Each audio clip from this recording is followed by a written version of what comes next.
Hello friends, most welcome to our YouTube channel wait by का ज्ञान। तो आज हम वेटनरी पैथोलॉजी पेपर 1 का सॉल्यूशन देखेंगे और उसका एनालिसिस करेंगे। तो चलिए स्टार्ट करते हैं आज की वीडियो। तो सबसे पहले हम थ्योरी पोर्शन देख रहे हैं। तो हम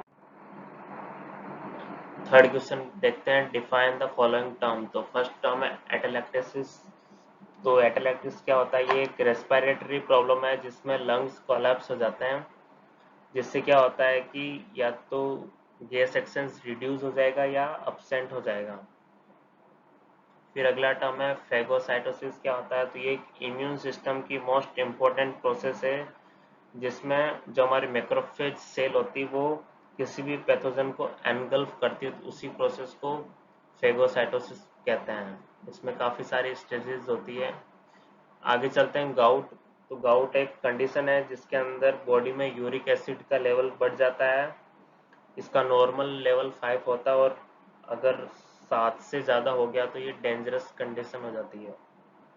आगे चलते हैं पिक्नोसिस। तो ये एक जब भी बॉडी में इरिवर्सिबल सेल इंजरी होती है तो उसमें न्यूक्लियर चेंजेस होते हैं। न्यूक्लियर चेंजेस जैसे कि degeneration and condensation of nuclear chromatin, तो उसको ही बोलते हैं पिक्नोसिस। फिर एक क्लिनिकल पैथोलॉजी। तो इसमें लेबोरेटरी मेथड के द्वारा कोई भी डिजीज का डायग्नोसिस करते हैं उसको क्लिनिकल पैथोलॉजी कहते हैं। फिर है बुल नोज। तो ये यंग पिग में देखने को मिलता है। ये एक क्रोनिक सुपुरेटिव इन्फ्लामेशन है और इसको राइनो हाइपरप्लेजिया भी कहते हैं। फिर है ई माइग्रेशन। तो ये एक इन्फ्लामेशन के दौरान जब भी डब्ल्यूबीसी ब्लड वेसल से बाहर निकलती है तो उस प्रोसेस को ई माइग्रेशन कहते हैं। फिर है सिरोसिस। तो सिरोसिस को हम क्रोनिक हेपेटाइटिस भी बोलते हैं। ये एक लीवर डिजीज है जो कि लंबे समय के बाद होती है। ये इसमें लीवर इतना खराब हो जाता है कि नॉर्मल कंडीशन में नहीं आ सकता है, इरिवर्सिबल कंडीशन हो जाती है। ये काफ़ी लंबे समय के बाद इफेक्ट आता है इसका, और इसके कारण होते हैं mainly fatty liver, alcohol, hepatitis B, C. अगला क्वेश्चन है वैंडेनबर्ग रिएक्शन। तो ये लीवर फंक्शन टेस्ट होता है जिसमें हम पता लगाते हैं कि जॉन्डिस है कि नहीं है। अगर बिलिरुबिन का अमाउंट चेक करते हैं बेसिकली हम इसमें, हमारे नॉर्मल सीरम में ये नेगेटिव टेस्ट देता है। फिर है फैटी चेंज। ये होता है abnormal accumulation of triglyceride with parenchymal cells. ये मेनली लिवर में होता है। आगे चलते हैं फोर्थ क्वेश्चन में। ये शॉर्ट नोट आए थे 5। तो फर्स्ट है गोइटर। गोइटर बेसिकली जब भी हमारी थायराइड ग्लैंड एनलार्ज हो जाती है तो उसी को बोलते हैं goitre. The enlargement of thyroid is due to hyperplasia, inflammation और प्रोलिफरेशन ऑफ कनेक्टिव टिश्यू। और इसके बेसिकली 6 फॉर्म्स देखने को मिलती है: hyperplastic goitre, familial goitre, colloid goitre, adenomatous goitre, toxic goitre, equine goitre. अगला क्वेश्चन है differentiate between exudate and transudate. तो एक्सुडेट मेनली इन्फ्लामेटरी ओरिजिन की होती है and transudate non inflammatory origin की होती है। और एक और डिफरेंस है ये कि एक्सुडेट में प्रोटीन का अमाउंट ज़्यादा होता है और ट्रांसुडेट में कम होता है। आगे चलते हैं स्क्वामस सेल कार्सिनोमा। तो ये एक malignant tumour of squamous stratified epithelium और ये मोस्ट कॉमन ट्यूमर है इन कैटल इन इंडिया। फिर इसकी aetiology, macroscopic and microscopic lesion, diagnosis वगैरह सब कुछ लिखना होता है। फिर है लेफ्ट साइड हार्ट फेलियर। तो इसकी ईटियोलॉजी होती है aortic valvular disease, mitral valvular disease, nephritis in dogs, hypertension.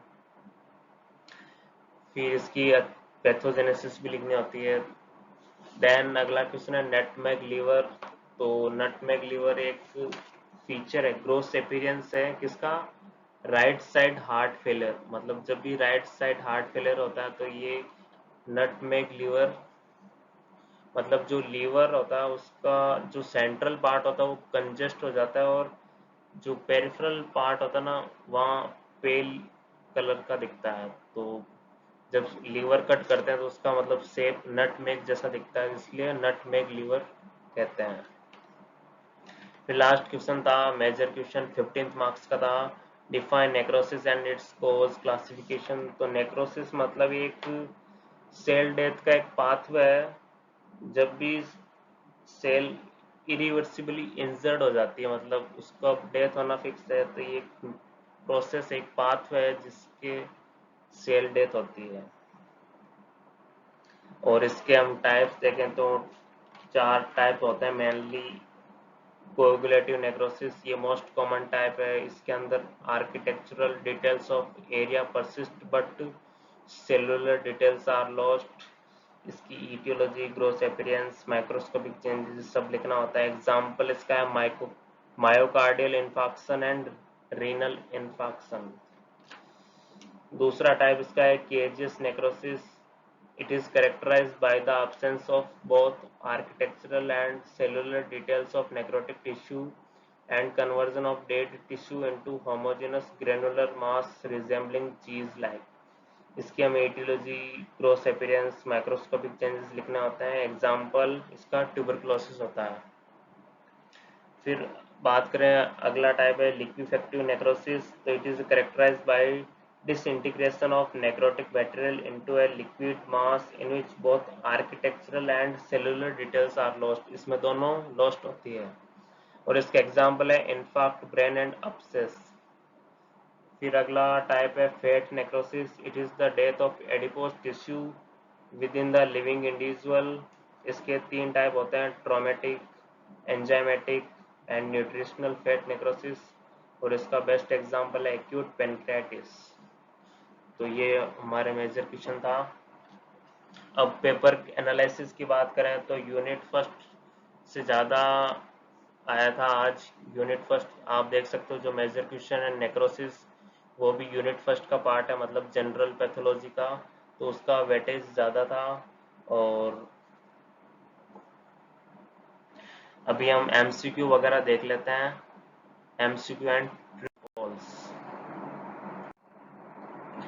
I will just tell the answer, so you have to verify is it correct or not. So let's start. First answer will be the all, second will be the true, third will be the true, fourth will be the cooling, fifth will be the false, sixth will be the true, seventh will be the protein deficiency, eighth will be the white muscle disease, ninth will be the epistaxis, 10th will be the John Hunter, 11th will be the poikilocytosis, 12th will be the true, 13th will be the anthracosis, 14th will be the hemosiderin, 15th will be the true, 16th will be the true, 17th will be the false, 19th will be the true, 20th will be the hydroxy radical, 21 will be the rickets, 22 will be the cellulitis, 23 will be the interstitial pneumonia, 24th will be the all, 26th will be the true, 27th will be the false,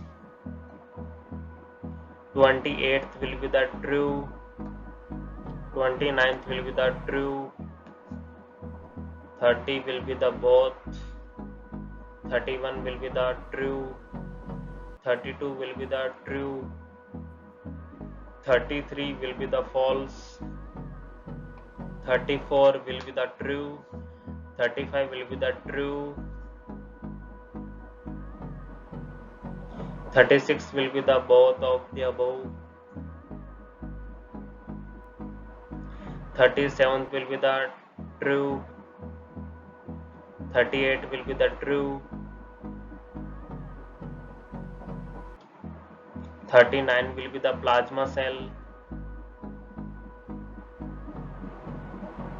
40 will be the second option GN Papa Nicolau, तो ये था आज का हमारा paper. Hope आप सभी का paper अच्छा हुआ होगा। अगर आपको कोई डाउट हो तो कमेंट बॉक्स में आप लिख सकते हो। So best of luck for next exam. Thank you very much.